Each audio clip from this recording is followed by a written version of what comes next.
Assalamu alaikum students. Today we are going to discuss some of the problems related to our system of particles.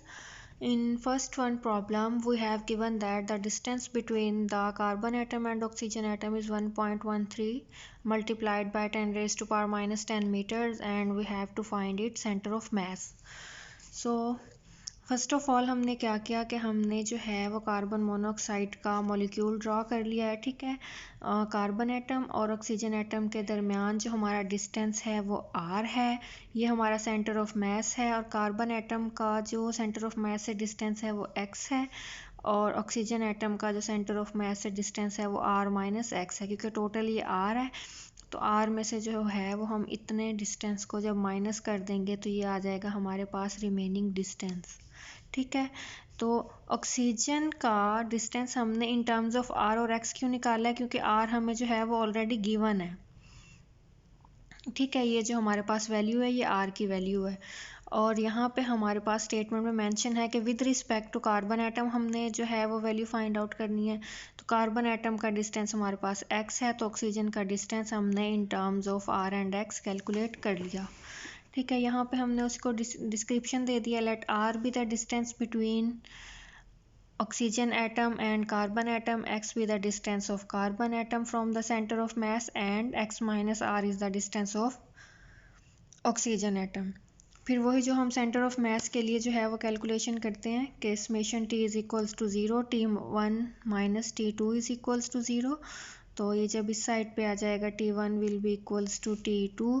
t1 है हमारे पास torque with respect to carbon molecule, तो ये क्या हो जाएगा force multiplied by distance of carbon molecule, और ये है हमारे पास ऑक्सीजन मॉलिक्यूल के लिहाज से, तो ये हो जाएगा force of oxygen multiplied by distance of oxygen molecule.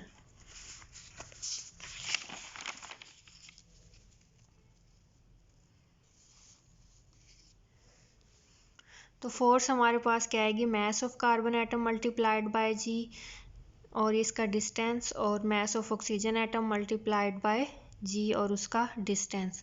तो ये हो जाएगा हमारे पास जी से जी कैंसिल हो गया, और हमारे पास आ गया M C X is equals to M O R minus X.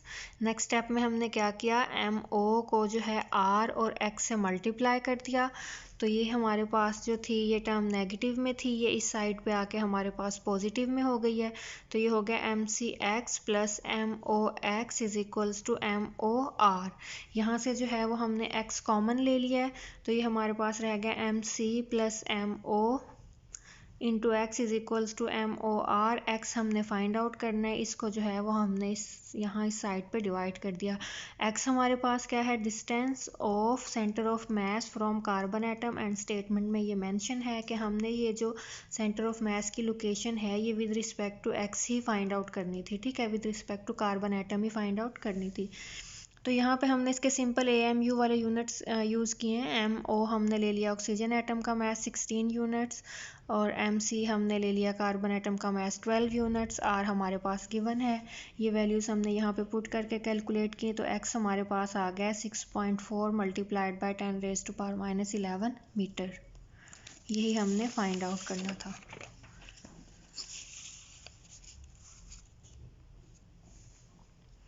Next problem 2 है हमारे पास कि सेंटर ऑफ मास अगर हम ओरिजिन पे लें then we have to show that कि सेंटर ऑफ मासेस की जो रेशियो है वो और जो सिर्फ मासेस की रेशियो है वो आपस में एक दूसरे का इन्वर्स होंगी।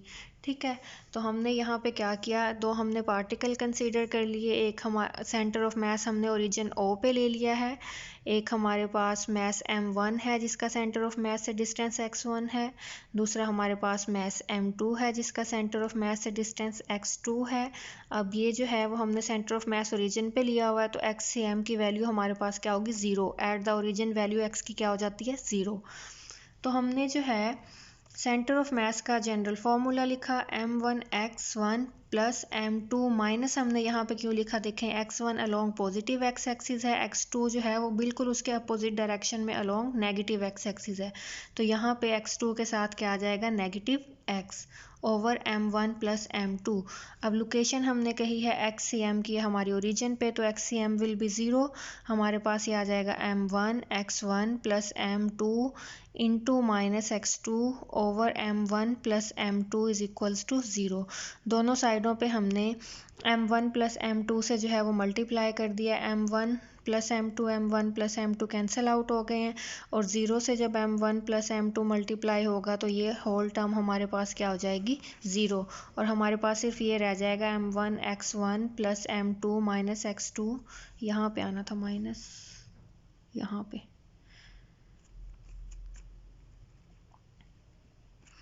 ऐसे m2 minus x2 will be equal to 0।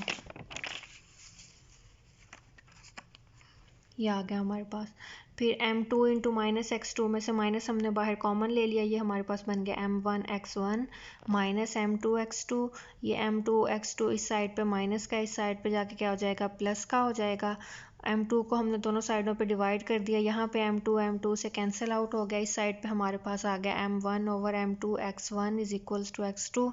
x1 को दोनों साइडों पे डिवाइड कर दिया, तो इस साइड पे हमारे पास ये x1 कट आउट हो गया, तो ये हमारे पास आ गया m1 over m2 is equals to x2 over x1। देखें अब ये एक दूसरे का इन्वर्स है, अगर ये इन्वर्स ना होती तो हमारे पास क्या आता, m1 over m2 is equal to x1 over x2, लेकिन यहाँ पे हमारे पास इन्वर्स ऑर्डर में आया है m1 over m2 is equals to x2 over x1। ठीक है, नेक्स्ट है हमारे पास कि अगर आपका मास जो है वो 80 किलोग्राम्स हो, तो आपको इक्वल मोमेंटम हासिल करने के लिए एक कार के इक्वल मोमेंटम हासिल करने के लिए आपको कितनी स्पीड से मूव करना पड़ेगा। और उस कार का हमारे पास वेट है 1600 किलोग्राम्स, उस कार की स्पीड है हमारे पास 12 किलोमीटर पर आवर, और आपका वेट है 80 किलोग्राम्स। तो आपको कितनी स्पीड चाहिए होगी कि अगर आपका मोमेंटम जो है वो इक्वल हो जाए कार के मोमेंटम की। तो हमारे पास यहाँ पे गिवन क्या है, m1 is equals to 80 kilograms, m2 is equals to 1600 kilograms. v1 जो है वो हमने फाइंड आउट करना है, v2 हमें किलोमीटर पर आवर्स में दिया गया है, उसको हम सबसे पहले किस में चेंज करते हैं, मीटर पर सेकंड में। तो किलोमीटर को जब मीटर में चेंज करेंगे तो 1000 से मल्टीप्लाई करेंगे। अब r जो है यूनिट नीचे डिवाइड हो रहा है, ठीक है, तो r को जब हम सेकंड्स में कन्वर्ट करेंगे तो 60 मल्टीप्लाइड बाय 60, क्योंकि एक आवर के अंदर 60 मिनट्स होते हैं और एक मिनट के अंदर 60 सेकंड्स होते हैं। ठीक है, तो यहाँ पे जो है वो इन दोनों को हमने मल्टीप्लाई किया और इसको हमने सॉल्व आउट किया, तो ये हमारे पास आ जाएगा 3.3 मीटर पर सेकंड। अब हमने जो है वो यहाँ पे हमने जो है वो मोमेंटम इक्वेट किए हुए हैं, हमने ये स्टेटमेंट में दिया हुआ है कि मोमेंटम जो है वो इक्वल होना चाहिए आपका भी, ठीक है, जिसकी हमने स्पीड फाइंड आउट करनी है, और कार का भी। So P1 will be equals to P2, और P1 की हमारे पास वैल्यू क्या है, m1 v1 will be equals to m2 v2। v1 हमने फाइंड आउट करना है, m1 को इस साइड पे हम डिवाइड कर देंगे, m2 की वैल्यू पुट करेंगे मल्टीप्लाइड बाय v2 की वैल्यू पुट करेंगे डिवाइडेड बाय m1 की वैल्यू पुट करेंगे, कैलकुलेट करके आ जाएगा हमारे पास 6.66 मीटर पर सेकेंड। नेक्स्ट है हमारे पास what is a linear momentum of a particle और इलेक्ट्रॉन हैविंग स्पीड 0.99 c। देखें ये हमारे पास सिचुएशन तो सिंपल सी है कि हमें स्पीड दी गई है, ठीक है, इलेक्ट्रॉन का मास हमें ऑलरेडी मालूम होता है, और मास मल्टीप्लाइड बाय स्पीड हमारे पास क्या आ जाता है, मोमेंटम। लेकिन यहाँ पे अगर आप गौर करें तो ये स्पीड की वैल्यू है 0.99 c, ठीक है। तो जब भी कोई चीज़ जो है वो लाइट की स्पीड को अप्रोच कर जाती है तो वहाँ पे सिंपली v की बजाय हमें क्या यूज़ करना पड़ता है, रिलेटिव वेलोसिटी, ठीक है। तो यहाँ पे ये डिफरेंस आएगा कि mv की जगह हम क्या यूज़ करेंगे, रिलेटिव वेलोसिटी की वैल्यू। क्यों? क्योंकि यहाँ पे जो हमारा पार्टिकल जो है वो स्पीड ऑफ लाइट को अप्रोच कर रहा है। So p is equals to mv and m into v over 1 minus V square over C square under root. तो v की वैल्यू हमारे पास क्या है 0.99 c, ये हमने यहाँ पे पुट कर दी और फॉर्मूले में हमारे पास v का स्क्वेयर है, तो यहाँ पे 0.99 c का हमारे पास क्या आ गया स्क्वेयर।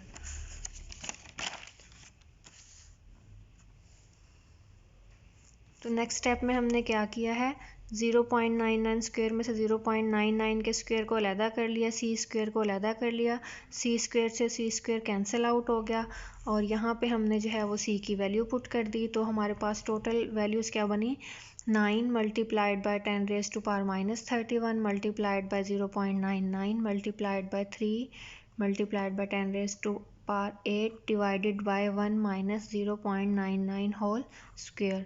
और जब हम इनको कैलकुलेट करेंगे तो हमारे पास मोमेंटम आ जाएगा 1.9 multiplied by 10 raise to power minus 21 kilograms metre पर सेकंड। और जब आप इसको न्यूटन उसमें लिख के जाएंगे तो ये क्या आ जाएगा न्यूटन सेकंड। नेक्स्ट है हमारे पास linear momentum of a particle moving at speed 1.5 multiplied by 10 raise to power 8। देखिए यहाँ पे भी ये हम जो है वो स्पीड ऑफ लाइट को अप्रोच कर गए हैं, जहाँ पे आपका मल्टीपल आ जाए ना स्पीड में 10 रेज़ टू पावर 8, तो इसका मतलब है हम जो है हमारा पार्टिकल जो है वो स्पीड ऑफ लाइट को अप्रोच कर गया है। तो इसके मोमेंटम में भी जो है वो हम रिलेटिव वेलोसिटी या रिलेटिव स्पीड वाला फॉर्मूला जो है वो यूज़ करेंगे। और मोमेंटम की वैल्यू हमें दी गई है, अब हमने फाइंड आउट करना है कि पार्टिकल जो है वो प्रोटॉन है या इलेक्ट्रॉन। अब देखें मोमेंटम में हमारे पास क्या क्या इन्वॉल्व होता है मैस वेलोसिटी और ये इक्वल होती है मोमेंटम के। तो अगर हम जो है वो पार्टिकल का मैस फाइंड आउट कर लें, अब इलेक्ट्रॉन और प्रोटॉन का मैस जो है वो स्टैंडर्डाइज्ड है, हमें मालूम है, ठीक है। इलेक्ट्रॉन का मैस क्या होता है 9 multiplied by 10 raise to power minus 31 kilograms और प्रोटॉन का मैस होता है 1.67 multiplied by 10 raise to power minus 27 kilogram. तो इस फॉर्मूले में से जब हम मैस को जो है वो फाइंड आउट करेंगे तो जिस रेंज में मैस आएगा हम बता देंगे, हम आइडेंटिफाई कर लेंगे कि हमारा पार्टिकल जो है वो ये वाला है, ठीक है। तो हमने यहाँ पे लिया P is equals to M V. अब चूँकि ये पार्टिकल जो था ये स्पीड ऑफ लाइट को अप्रोच कर रहा था तो यहाँ पे हमने जो है वो V की जगह वैल्यू पुट कर दिया स्पीड ऑफ लाइट वाली, P is equals to M into V over 1 minus V square over C square. और यहाँ से हमने m फाइंड आउट करना है, तो ये वाली होल टर्म जो है ये इस साइड पे जाके मल्टीप्लाई होगी, जब इस साइड पे ये मल्टीप्लाई होगी ये क्या हो जाएगी रेसिप्रोकेट हो जाएगी, इसका रेसिप्रोकल आएगा, ठीक है। जो डिनोमिनेटर था वो न्यूमिरेटर बन जाएगा और जो न्यूमिरेटर था वो डिनोमिनेटर बन जाएगा। तो m will be equals to p multiplied by 1 minus V square over C square square root divided by v। तो यहाँ पे जो है वो हमने वैल्यूज़ पुट कर दी हैं, p की वैल्यू पुट कर दी है, v की वैल्यू पुट कर दी है, यहाँ पे v की वैल्यू और यहाँ पे c हमारे पास ये होता है। और इनको जब हम कैलकुलेट करेंगे हमारे पास मैस आया है m is equals to 1.67 multiplied by 10 raise to power minus 27 kilogram और ये मैस ऑफ प्रोटॉन है। तो जो हमारा रिक्वायर्ड पार्टिकल था कि प्रोटॉन है या इलेक्ट्रॉन, इसका मतलब है कि ये पार्टिकल हमारा क्या था प्रोटॉन।